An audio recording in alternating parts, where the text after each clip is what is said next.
ഒരു സംസ്ഥാനത്തെ police മേധാവിയായ D G പിക്കെതിരെ അതേ ഫോഴ്സിലെ മറ്റൊരു ഡി ജി പി അതിനിശ്ചിതമായി വിമർശിച്ചുകൊണ്ട്, അതായത് പോലീസ് മേധാവിയുടെ കീഴിലുള്ള പോലീസ് ആസ്ഥാനത്തെ പ്രവർത്തനങ്ങളെ അതിരൂക്ഷമായ ഭാഷയിൽ വിമർശിച്ചുകൊണ്ട് മറ്റൊരു ഡി ജി പി കത്തെഴുതുക എവിടെയെങ്കിലും കേട്ടുകേഴ്വിയുള്ള ഒരു കാര്യമാണ്.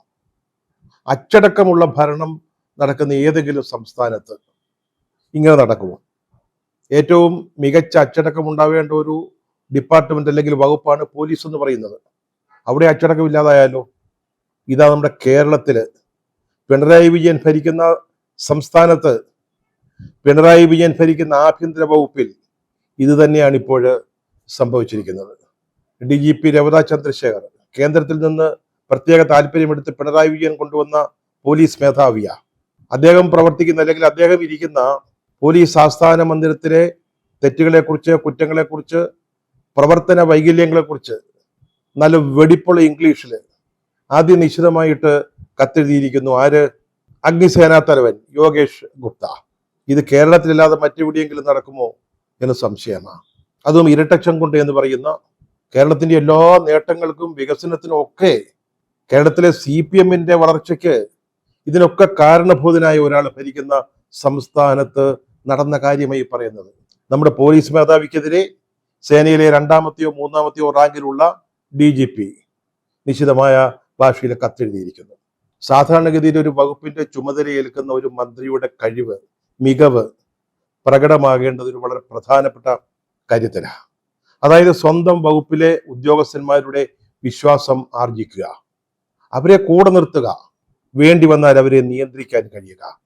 ബ്യൂറോക്രസിയെ നിയന്ത്രിക്കാതെ അല്ലെങ്കിൽ ബ്യൂറോക്രസിയുടെ സഹായം, സഹകരണം കൂടാതെ ഒരു മന്ത്രിക്കും ഒരു വകുപ്പിനും നന്നായിട്ട് ഭരിക്കാൻ സാധിക്കുകയില്ല. അത് വളരെ പ്രകടമായ കാര്യമാണ്. ഈ ഒരു തത്വം വെച്ച് നോക്കുകയാണെങ്കിൽ കേരളത്തിലെ മന്ത്രിസഭയിലെ ഏറ്റവും പരാജിതനായ മന്ത്രി എന്ന് പറയുന്നത് ഒരുപക്ഷെ മുഖ്യമന്ത്രി ശ്രീ പിണറായി വിജയനാണെന്ന് പറയേണ്ടി വരും. അദ്ദേഹത്തിന്റെ രീതി മറ്റൊന്നാണ്. ഉദ്യോഗസ്ഥന്മാരെ നിലയ്ക്ക് നിർത്താനോ നിയന്ത്രിക്കാനോ കഴിവില്ലാത്തത് കൊണ്ടല്ല, വേറൊരു തരത്തിലാണ് അദ്ദേഹം കാര്യങ്ങൾ നോക്കിക്കാണുന്നതും കൈകാര്യം ചെയ്യുന്നതും. അവരെ സഹകരിപ്പിക്കുക, അവരെ കൂടെ നിർത്തുക എന്നുള്ളതിനപ്പുറത്ത് എങ്ങനെ അവരെ ശത്രുപക്ഷത്താക്കാൻ പറ്റുമെന്നാണ് അദ്ദേഹത്തിന്റെ പലപ്പോഴുമുള്ള നോട്ടം. അതാണ് പലപ്പോഴും അപകടങ്ങളിലേക്ക് ചെന്നെത്തുന്നത്, അല്ലെങ്കിൽ ഒട്ടും സ്വീകാര്യമല്ലാത്ത പതനങ്ങളിലേക്ക് കാര്യങ്ങളെ എത്തിക്കുന്നത്. ചില രാഷ്ട്രീയക്കാരുടെ പ്രത്യേകതയാ, ഉദ്യോഗസ്ഥന്മാരെ ഒന്ന് വിരട്ടി നിർത്താൻ നോക്കും. അതാണ് പലരുടെയും ഒരു ശീലം. എന്ന് വെച്ചാൽ രാഷ്ട്രീയ അധികാരം കൈയാളുന്നത് ഈ നേതാക്കളാണല്ലോ, മന്ത്രിമാരാണല്ലോ, ജനപ്രതിനിധികളാണല്ലോ. അപ്പൊ ഉദ്യോഗസ്ഥന്മാരെ ഒന്ന് വിരട്ടി നോക്കും. പക്ഷെ എല്ലാവരും അതില് വീണെന്ന് വരത്തില്ല. അതിനൊരു കാരണമുണ്ട്. കാരണം ഈ IAS-ലും IPS-ലും ഒക്കെ വരുന്ന ഉദ്യോഗസ്ഥന്മാര്, ഇവര് രാത്രി പകലാക്കി ഉറക്കമുളച്ച് കഷ്ടപ്പെട്ട് പഠിച്ച് പരീക്ഷ പാസ്സായി ജയിച്ച IAS-ഉം IPS-ഉം ഒക്കെ കിട്ടി വരുന്നവരാ. അവർക്ക് നല്ല ആത്മാഭിമാനമുണ്ട്, അഭിമാന ബോധമുള്ളവരാ. അവർ വന്ന വഴികളെ കുറിച്ച് അറിയാം. അല്ലാതെ മറ്റു പലരെയും പോലെ പോസ്റ്റ് ഒട്ടിച്ചും ചുവരെഴുതിയും എതിരാളികളെ തല്ലിയും കൊന്നും ബസ്സിന് തീ വെച്ചും അതിൻ്റെ പേരിൽ ജയിലിൽ കിടന്നു ഒന്നും നേതാവായവരോ അധികാര സ്ഥാനങ്ങളിൽ വന്നവരോ അല്ല.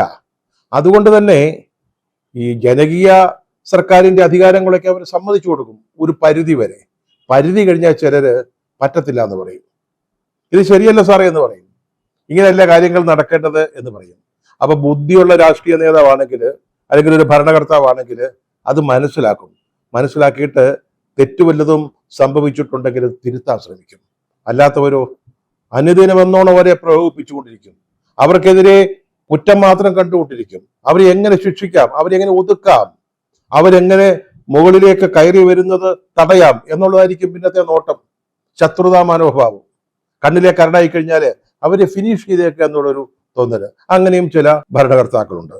ആ രീതിയിലുള്ള ചില സംഭവവികാസങ്ങളാണ് ഇപ്പൊ നമ്മുടെ കേരളത്തിൽ നടന്നുകൊണ്ടിരിക്കുന്നത്. ഇതുകൊണ്ടൊക്കെ എന്താ സംഭവിക്കുന്നതെന്ന് അറിയാം. ബ്യൂറോക്രസിയെ ഒന്ന് ചലിപ്പിക്കാൻ പോലും ചിലപ്പോൾ ഭരണകൂടങ്ങൾക്ക് കഴിയാതെ പോകും. ഒരാളെ ഒന്ന് ട്രാൻസ്ഫർ ചെയ്യാമെന്ന് വിചാരിച്ചാൽ അത് നടക്കാൻ മേലാത്ത അവസ്ഥ ഉണ്ടാകും. ജനങ്ങൾ ഇതൊക്കെ കണ്ടുകൊണ്ടിരിക്കുക. അതാണ് പ്രധാനപ്പെട്ട പ്രശ്നം. പണ്ട് ഈ പത്രങ്ങളൊക്കെ മാത്രം വായിച്ച് അറിവ് നേടുന്നവരല്ല ജനങ്ങളെ. ഇന്ന് സോഷ്യൽ മീഡിയ, ടെലിവിഷൻ ചാനലുകൾ അപ്പപ്പോ കാര്യങ്ങൾ വന്നുകൊണ്ടിരിക്കുകയാണ്. ഉദ്യോഗസ്ഥന്മാർക്കാണേലും അവർക്ക് പറയാനുള്ള ഭാഗങ്ങൾ അവർ സോഷ്യൽ മീഡിയ വഴി പറയുന്നുണ്ട്. അതിനെയൊന്നും തടയാനൊന്നും പറ്റത്തില്ല. സോഷ്യൽ മീഡിയയെ തടയാൻ പോയാൽ നേപ്പാളിൽ സംഭവിച്ച കാര്യങ്ങളായിരിക്കും മറ്റെവിടെയും ഉണ്ടാവുക. ഇതൊക്കെയാണ് യഥാർത്ഥമായ വസ്തുതകൾ. അപ്പോൾ സാഹചര്യങ്ങളൊക്കെ മാറി. ആളുകൾ കണ്ടുകൊണ്ടിരിക്കുന്ന ഒരു ഉദ്യോഗസ്ഥനെ വളരെ മനഃപൂർവ്വമായിട്ട് ശിക്ഷിക്കാനും അല്ലെങ്കിൽ ഒതുക്കാനും അല്ലെങ്കിൽ പീഡിപ്പിക്കാനും നടക്കുന്ന ശ്രമങ്ങൾ അതവർ മനസ്സിലാക്കും. അതിനൊക്കെ പിന്നീട് കണക്ക് പറയേണ്ടി വരും. ഇപ്പൊ തന്നെ നമ്മൾ ഈ പറഞ്ഞ കേരള പോലീസിന്റെ കാര്യം, ഉയർന്ന റാങ്കിലുള്ള 2 ഉദ്യോഗസ്ഥന്മാർ തമ്മിലാണ് ഈ കത്ത് എഴുത്ത് നടന്നുകൊണ്ടിരിക്കുന്നത്. ഇത് പ്രണയലേഖനങ്ങളൊന്നുമല്ല. ഇത് പോലീസിന്റെ പ്രവർത്തനത്തെ അടിമുടി വിമർശിച്ചുകൊണ്ട് മറ്റൊരു സീനിയർ ഉദ്യോഗസ്ഥൻ എഴുതുന്ന കത്താ. അത് കുറ്റാരോപണമാണെന്നറിയേ. പ്രീതിയുള്ള പോലീസ് ഉദ്യോഗസ്ഥന്മാർക്ക് മാത്രമേ പോലീസ് ഫോഴ്സിൽ മുന്നോട്ട് വരാൻ അല്ലെങ്കിൽ ഉയരങ്ങളിലേക്ക് വരാൻ സാധിക്കുകയുള്ളൂ എന്നാണ് അദ്ദേഹം പറയുന്നത്. അത് ശരിയാണെങ്കിൽ ഒരു ഉദ്യോഗസ്ഥൻ അദ്ദേഹത്തിന്റെ അനുഭവത്തിൽ നിന്ന് പറയുന്നത് അത് വസ്തുതാപരമാണെങ്കിൽ ആ പോലീസ് ഡിപ്പാർട്ട്മെന്റ് എവിടെ നിൽക്കുന്നു എന്ന് നമ്മൾ ആലോചിക്കേണ്ടതാ. അതിന്റെ പ്രവർത്തനം എങ്ങനെയാണെന്ന് നമ്മൾ വിമർശന ബുദ്ധിയായി ചിന്തിക്കേണ്ടതുണ്ട്. ഇത് CPIയുടെ സംസ്ഥാന സമ്മേളനത്തിലേക്ക് തയ്യാറാക്കിയ സംഘടനാ റിപ്പോർട്ടിന്റെയും കൂടെ പശ്ചാത്തലത്തിൽ വേണം ഈ വിഷയത്തെ സമീപിക്കേണ്ടതെന്ന് തോന്നുന്നു. CPI എന്താ പറഞ്ഞിരിക്കുന്നത്? സർക്കാരിലെ ഏറ്റവും മോശപ്പെട്ട ഒരു വകുപ്പായിട്ട് പോലീസ് മാറിയിരിക്കുന്നു എന്നുള്ളതാണ്. ഇത് സർക്കാരിന് വലിയ ചീത്തപ്പേരുണ്ടാക്കുന്നുവെന്ന് CPI തന്നെ പറഞ്ഞിരിക്കുക. രണ്ടാമത്തെ പ്രധാനപ്പെട്ട കക്ഷിയാണ് മുന്നണിയില്. അവരുടെ പ്രവർത്തന റിപ്പോർട്ടിൽ, ഔദ്യോഗിക റിപ്പോർട്ടിലാ. ഈ റിപ്പോർട്ട് തയ്യാറാക്കിയത് തന്നെ അടുത്ത വർഷം തെരഞ്ഞെടുപ്പ് നടക്കുകയാണ്. അതുകൊണ്ട് നമ്മുടെ റിപ്പോർട്ട് കുറെ മൃദുവായ ഭാഷയിലായിരിക്കണം, വലിയ വിമർശനങ്ങൾ വേണ്ട എന്ന് തീരുമാനിച്ചുറപ്പിച്ചതിന് ശേഷം എഴുതിയ റിപ്പോർട്ടാ. എന്നിട്ട് പോലും ഇങ്ങനെ പോലീസ് വകുപ്പിനെ വിമർശിക്കേണ്ടി വരുന്നു. നമ്മൾ ഇന്നലെ ചർച്ച ചെയ്ത വിഷയം പോലീസ് അതിക്രമങ്ങള്, ലോക്കപ്പ് മർദ്ദനങ്ങള്, ലോക്കപ്പിനുള്ളിൽ നടക്കുന്ന തല്ലും മർദ്ദനവും കൊലയും ഒക്കെ ഈ ഒരു പശ്ചാത്തലത്തിൽ അത് ജനങ്ങളുടെ മുമ്പിൽ ഇങ്ങനെ തുറന്ന് കാട്ടപ്പെട്ട രീതിയിൽ നിൽക്കുമ്പോൾ ഇത്തരത്തിലുള്ള സംഭവങ്ങൾ ഉണ്ടാകുന്നത് പോലീസിനെ പോലൊരു വകുപ്പിന്, പറഞ്ഞല്ലോ ഏറ്റവും കൂടുതൽ അച്ചടക്കം ഉണ്ടായിരിക്കേണ്ട ഒരു വകുപ്പിന് എത്രത്തോളം ഭൂഷണമാണ്. CPI തന്നെ അത് പറഞ്ഞിരിക്കുകയാണ്. ആ പശ്ചാത്തലത്തിൽ വേണം നമ്മൾ ഈ വിഷയം ചർച്ച ചെയ്യേണ്ടത്. ഇത് യോഗേഷ് ഗുപ്തയുടെ മാത്രം കാര്യമല്ല.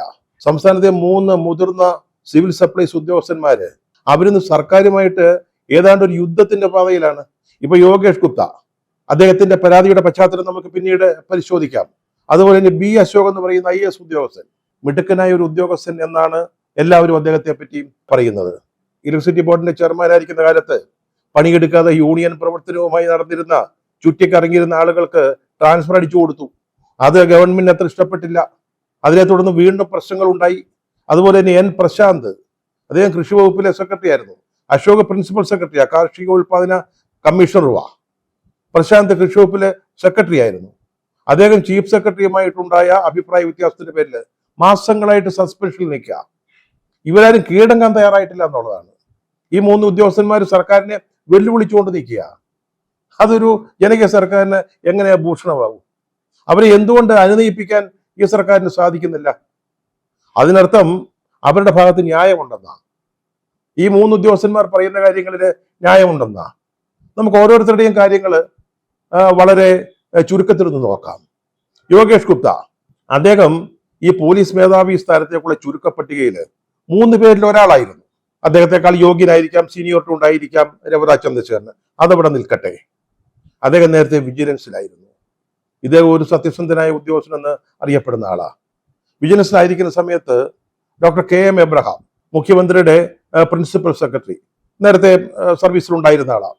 വളരെ പ്രധാനപ്പെട്ട പദവികൾ വഹിച്ചിട്ടുള്ള ആളാണ്. അദ്ദേഹത്തിനെതിരായിട്ടൊരു വിജിലൻസ് അന്വേഷണം നടക്കുന്നു. അത് പിന്നീട് CBIക്ക് പോകുന്നു. അപ്പൊ ഈ വിജിലൻസുകാർ നടത്തിയ അന്വേഷണത്തിന്റെ റിപ്പോർട്ട് മുഖ്യമന്ത്രിയുടെ ഓഫീസിനോട് ചോദിക്കാതെ CBIക്ക് ഈ യോഗേഷ് ഗുപ്ത കൈമാറി. അങ്ങനെ ചെയ്യുന്നത് തെറ്റൊന്നുമില്ല.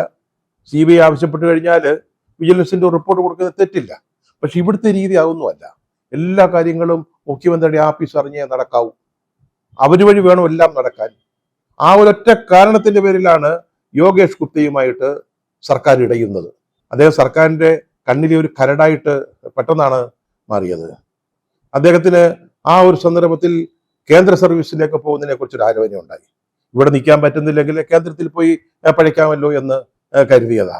അപ്പൊ എന്ത് സംഭവിച്ചു? അങ്ങനെ പോകണമെങ്കിലേ വിജിലൻസ് ഡിപ്പാർട്ട്മെന്റിന്റെ ഒരു റിപ്പോർട്ട് വേണം. അത് ചോദിച്ചിട്ട് സർക്കാർ കൊടുക്കത്തില്ല. എന്ത് ചെയ്താലും കൊടുക്കത്തില്ല. അവസാനം കേന്ദ്രം ഇങ്ങോട്ട് എഴുതി, DGPക്ക് എഴുതി യോഗേഷ് ഗുപ്തയുടെ വിജിലൻസ് ക്ലിയറൻസ് റിപ്പോർട്ട് കേന്ദ്രത്തിന് അയക്കണമെന്ന്. അതിന് കുറച്ച് ബുദ്ധിമുട്ടുണ്ട്. ഇദ്ദേഹം മറ്റു ചില വകുപ്പുകളിലൊക്കെ ബെപ്കോ പോലുള്ള സ്ഥലങ്ങളിലൊക്കെ പ്രവർത്തിച്ചിട്ടുണ്ട്. അത് പോലീസിന്റെ കീഴിലല്ലല്ലോ. അപ്പോൾ DGPക്ക് അങ്ങനെ ഒരു റിപ്പോർട്ട് കൊടുക്കാൻ പറ്റത്തില്ല. അത് അദ്ദേഹത്തെ അറിയിച്ചു. പിന്നീട് ഇതുമായി ബന്ധപ്പെട്ട് ഈ റിപ്പോർട്ട് താമസിക്കുന്നതിനെ പറ്റി വിവരാവകാശ നിയമം ഉപയോഗിച്ചൊരു കത്ത് നൽകുന്നു. അത് പക്ഷേ രഹസ്യരേഖയായതുകൊണ്ട് കൊടുക്കാൻ പറ്റത്തില്ലെന്ന.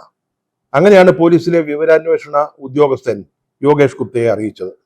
അതിനൊരു അപ്പീൽ എന്ന നിലയിൽ യോഗേഷ് ഗുപ്ത DGP രവത ചന്ദ്രശേഖരന് അയച്ച കത്തിലാണ് കേരള പോലീസിന്റെ പ്രവർത്തനത്തെക്കുറിച്ച്, പോലീസ് ഹെഡ്ക്വാർട്ടേഴ്സിൽ നടക്കുന്ന കാര്യങ്ങളെക്കുറിച്ച് അതിനിശ്ചിതമായ വിമർശനങ്ങളുള്ളത്. ഇപ്പോൾ അദ്ദേഹത്തിന് വിജിലൻസ് ക്ലിയറൻസ് സർട്ടിഫിക്കറ്റ് നൽകാത്തതിനെതിരായിട്ട് യോഗേഷ് ഗുപ്ത സെൻട്രൽ അഡ്മിനിസ്ട്രേറ്റീവ് ട്രിബ്യൂണലിനെ സമീപിച്ചിരിക്കുക. അവരിപ്പോൾ സംസ്ഥാന സർക്കാരിനോട് അവരുടെ റിപ്പോർട്ട് ചോദിച്ചിരിക്കുക. ഒരു ഉദ്യോഗസ്ഥനെ എങ്ങനെ പീഡിപ്പിക്കാം, എങ്ങനെ ഉപദ്രവിക്കാം? അങ്ങേർക്ക് ഇവിടെ നിൽക്കാൻ പറ്റത്തില്ലെങ്കിൽ കേന്ദ്രത്തിൽ പോയി രക്ഷപ്പെട്ടോട്ടെന്നേ. അതുപോലെ സമ്മതിക്കില്ല എന്ന് പറഞ്ഞാൽ എന്താണ് ചെയ്യുക? അത് തന്നെയാണ് അശോകിന്റെ കാര്യത്തിലും സംഭവിച്ചിരിക്കുന്നത്. കാര്യങ്ങൾ നേരെ വെട്ടിത്തുറന്ന് പറയുന്ന ഒരു മനുഷ്യനാണ് അദ്ദേഹം. അദ്ദേഹത്തിന് താൻ ശരിയെന്ന് തോന്നുന്ന കാര്യങ്ങൾ തുറന്നു പറയുന്നതിൽ യാതൊരു മടിയുമില്ല. അദ്ദേഹത്തെ വ്യക്തിപരമായിട്ട് നല്ല പരിചയമുള്ളതുകൊണ്ട് പറയാം. അത്തരത്തിലുള്ള ഒരു വ്യക്തിത്വത്തിനുടമയാണ് ഈ അശോക് എന്ന് പറയുന്നത്. അദ്ദേഹത്തിന്റെ കാര്യത്തിൽ സംഭവിച്ചത് എന്താണെന്നറിയാമോ? ഏറ്റവും അടുത്തായിട്ട് സംഭവിച്ചത് കേര പദ്ധതി ഉണ്ടായിരുന്ന കേരള സംസ്ഥാന സർക്കാർ നടപ്പിലാക്കിക്കൊണ്ടിരുന്ന ഒരു പദ്ധതിയാണ്. അതിന്റെ കുറെ വിശദാംശങ്ങൾ മാധ്യമങ്ങളിൽ റിപ്പോർട്ടായിട്ട് വന്നു. അപ്പൊ അതിനെതിരെ അന്വേഷണമായി. സാധാരണഗതിയിൽ ഗവൺമെന്റിന്റെ എത്രയെത്ര പ്രവർത്തനങ്ങൾ, എത്രയെത്ര വീഴ്ചകൾ, എത്രയെത്ര കൊള്ളരുതായ്മകൾ സർക്കാരിൽ നിന്ന് തന്നെ ചോർന്ന മാധ്യമങ്ങൾക്ക് കിട്ടുന്നു, അവരത് പ്രസിദ്ധീകരിക്കുന്നു. പക്ഷെ ഇക്കാര്യത്തിൽ ഗവൺമെന്റ് വല്ലാത്തൊരു അസഹിഷ്ണുതയാണ് കാണിച്ചത് ഈ റിപ്പോർട്ട് ചോർന്നതിന്റെ പേരിൽ. അപ്പോൾ അതിനെക്കുറിച്ച് അന്വേഷിക്കാൻ അശോകനോട് പറഞ്ഞു. അശോക് അന്വേഷിച്ചു വന്നപ്പം ഇതിനകത്ത് പ്രധാനപ്പെട്ട ചില ഉത്തരവാദികൾ ഇരിക്കുന്നത് മുഖ്യമന്ത്രിയുടെ ഓഫീസിൽ തന്നെയാണ്. ചൂണ്ടുവിരൽ അങ്ങോട്ടാണ് നീങ്ങിയത് റിപ്പോർട്ടിൽ. അത് ഗവൺമെന്റിന് ഇഷ്ടപ്പെട്ടില്ല. ഉടനെ അദ്ദേഹത്തെ അവിടുന്ന് പുറത്താക്കണമല്ലോ. സെക്രട്ടേറിയറ്റിൽ നിന്ന് ഒഴിവാക്കി കിട്ടുക എന്നുള്ളതായിരുന്നു സർക്കാരിന്റെ ലക്ഷ്യം. അതിനാണ് അശോകനെ ഇടയ്ക്ക് ഈ തദ്ദേശ ഭരണവുമായി ബന്ധപ്പെട്ട ഭരണപരിഷ്കാരത്തിനൊരു കമ്മീഷൻ ഉണ്ടാക്കിയിട്ട് പുറത്തോട്ട് തട്ടി. സെക്രട്ടറിയിൽ ഇരുത്താൻ പറ്റത്തില്ല, സെക്രട്ടറിയിൽ ഇരിക്കുകയും വേണ്ട, ഭരണം ഒന്ന് നന്നാക്കട്ടെ, തദ്ദേശ ഭരണം നന്നാക്കട്ടെ എന്ന് പറഞ്ഞ് അദ്ദേഹത്തെ അവിടെ ഒന്ന് ചാടിച്ചു. പക്ഷെ അദ്ദേഹം പോകാൻ തയ്യാറായില്ല. ട്രിബ്യൂണലിന് മുമ്പിലേക്ക് പോയി. ട്രിബ്യൂണൽ അത് റദ്ദാക്കി.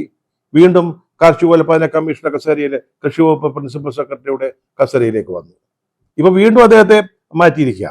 ഗതാഗത വകുപ്പിന്റെ കീഴിലുള്ള കേരള ട്രാൻസ്പോർട്ട് ഡെവലപ്മെന്റ് ഫൈനാൻസ് കോർപ്പറേഷന്റെ CMD ആയിട്ട്, ചെയർമാനും MDയുമായിട്ട് വിട്ടിരിക്കുക. താരതമ്യേന വളരെ ചെറിയ ഒരു പോസ്റ്റാ, ചെറിയ റാങ്കിലുള്ളവരൊക്കെ ഇരിക്കുന്ന ഒരു കസേരയാ. അവിടേക്ക് തട്ടി. അവിടെ കിട്ടിയപ്പോൾ അദ്ദേഹം വീണ്ടും ട്രിബ്യൂണലിലേക്ക് പോയി. ട്രിബ്യൂണൽ ആ നടപടി ഇപ്പൊ സ്റ്റേ ചെയ്തിരിക്കുക. ഇതിനിടയ്ക്ക് ഗവർണർ അദ്ദേഹത്തിൻ്റെതായ റോളൊക്കെ വഹിച്ചു.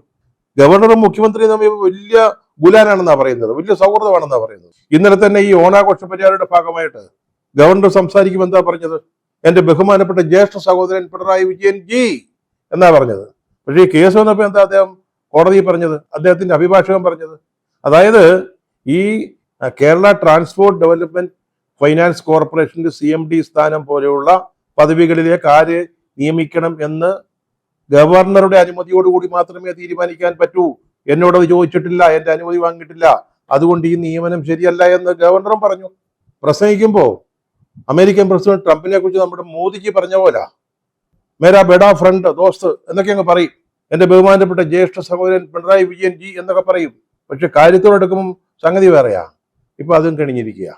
അദ്ദേഹം വീണ്ടും ഇപ്പോ കൃഷി വകുപ്പിന്റെ പ്രിൻസിപ്പൽ സെക്രട്ടറി സ്ഥാനത്തേക്ക് വരിക. അതുപോലെ ഒരു പ്രശാന്ത്, അത് കുറെ കാലമായി സോഷ്യൽ മീഡിയയിൽ സീനിയർ ഉദ്യോഗസ്ഥന്മാരെ അവഹേളിക്കുന്ന തരത്തിൽ എന്തോ പോസ്റ്റ് ഇട്ടു എന്നൊക്കെയാ പറയുന്നത്. ഇതൊക്കെ വലിയ കേസാണോ എന്നൊക്കെ ചോദിച്ചാല് ഇതിനൊക്കെ ആണോ അല്ലയോ എന്ന കാര്യത്തിൽ ആരാ മറുപടി പറയുക? യഥാർത്ഥ പ്രശ്നം എന്ന് പറഞ്ഞ് ഇപ്പോൾ ചീഫ് സെക്രട്ടറി ആയിരിക്കുന്ന ജയതിലകുമായിട്ട് അദ്ദേഹത്തിനുള്ള വ്യക്തിപരമായ അഭിപ്രായ വ്യത്യാസങ്ങളാണ്. അതിന്റെ കാരണങ്ങളൊന്നും നമുക്ക് അറിഞ്ഞുകൂടാ. ആരുടെ ഭാഗത്താണ് ന്യായമെന്നും നമ്മളോട് വിധി പറയുന്നില്ല. പക്ഷേ കാര്യം ഇത്രയേ ഉള്ളൂ. മിടുക്കനായ ഒരു ഉദ്യോഗസ്ഥന്റെ പേര് കളിപ്പിച്ച ആളാണ് ഈ പ്രശാന്തും. കളക്ടർ ബ്രോ എന്നൊക്കെ ആയിരുന്നു അദ്ദേഹം കോഴിക്കോട് കളക്ടറായിരുന്നപ്പോൾ മാധ്യമങ്ങളും സാധാരണക്കാരും ഒക്കെ വിളിച്ചിരുന്നത്. ജയതിലക് ചീഫ് സെക്രട്ടറി ആയതിനു ശേഷം കഴിഞ്ഞ മെയ് 10-ാം തീയതി അടുത്ത 180 ദിവസത്തേക്ക് അദ്ദേഹത്തിന് സസ്പെൻഷൻ നീട്ടിയിരിക്കുക. കുറെ കാലമായി തുടങ്ങിയിട്ട് ഡേറ്റ് ഇപ്പോൾ ഓർക്കാൻ പറ്റുന്നില്ല. കഴിവുള്ള ഒരു IAS ഉദ്യോഗസ്ഥനെ സസ്പെൻഷനിൽ നിർത്തിയിരിക്കുക. ആരുടെ താല്പര്യമാണ്? സംസ്ഥാനത്തിന്റെ താല്പര്യമാണോ? ഭരണത്തിന്റെ താല്പര്യമാണോ? ഇനി ഭരണകക്ഷിയുടെ എന്തെങ്കിലും താല്പര്യമാണോ? ചില വ്യക്തിപരമായ കാരണങ്ങളുടെ പേരിൽ, പ്രശ്നങ്ങളുടെ പേരിൽ സോഷ്യൽ മീഡിയയിൽ അദ്ദേഹം എന്തൊക്കെ എഴുതിയിട്ടുണ്ടെങ്കിൽ അതിന് എന്തൊക്കെ പരിഹാര നടപടികൾ എടുക്കാൻ സർക്കാരിന് സാധിക്കും? അതുണ്ടാവുന്നില്ല. സസ്പെൻഷനില്ല, നിൽക്കുകയാണ് ഇവിടെ. ഇതൊക്കെ ബ്യൂറോക്രസിയെ കൂടെ നിർത്തിക്കൊണ്ട് മുന്നോട്ട് പോകുന്നതിൽ സർക്കാരിന് സംഭവിച്ചിട്ടുള്ള പരാജയങ്ങളാണ്. ഇതിങ്ങനെ തുടരുകയാണെങ്കിൽ സർക്കാരിനെ മൊത്തത്തിൽ അത് ബാധിക്കും, അതിന്റെ പ്രകടനത്തെ ബാധിക്കും. IAS കാർക്കും IPS കാർക്കും എപ്പോൾ വേണമെങ്കിലും കേന്ദ്ര ഡെപ്യൂട്ടേഷനിലേക്ക് പോകാൻ പറ്റും. ഇപ്പൊ തന്നെ 2 യുവ IPS ഒക്കെ സാധാരണഗതിയിൽ സംഭവിക്കുന്നതാണ്. അതിലെന്തെങ്കിലും പ്രത്യേകത ഉണ്ടെന്ന് പറയുകയല്ല. പക്ഷേ കമ്മീഷണർ അതുപോലെ AIG റാങ്കിലുള്ള 2 യുവ IPS ഉദ്യോഗസ്ഥന്മാരിപ്പോ കേന്ദ്ര ഡെപ്യൂട്ടേഷനിലേക്ക് പോവുക. ധാരാളം പേര് അവിടെ ഡെപ്യൂട്ടേഷനിൽ പ്രവർത്തിക്കുന്നുണ്ട്. ഇതൊന്നും ഒരു സർക്കാരിന്റെ ഗുണമേന്മയെ കാണിക്കുന്നതല്ല. ഇതിപ്പോ ഈ 3 ഉദ്യോഗസ്ഥന്മാരുടെയും കാര്യത്തിൽ സർക്കാർ എന്തിനാണ് ഈ അനാവശ്യമായ വാശി? അത് യോഗേഷ് ഗുപ്ത പറഞ്ഞത് ശരിയാണെന്ന് വരിക.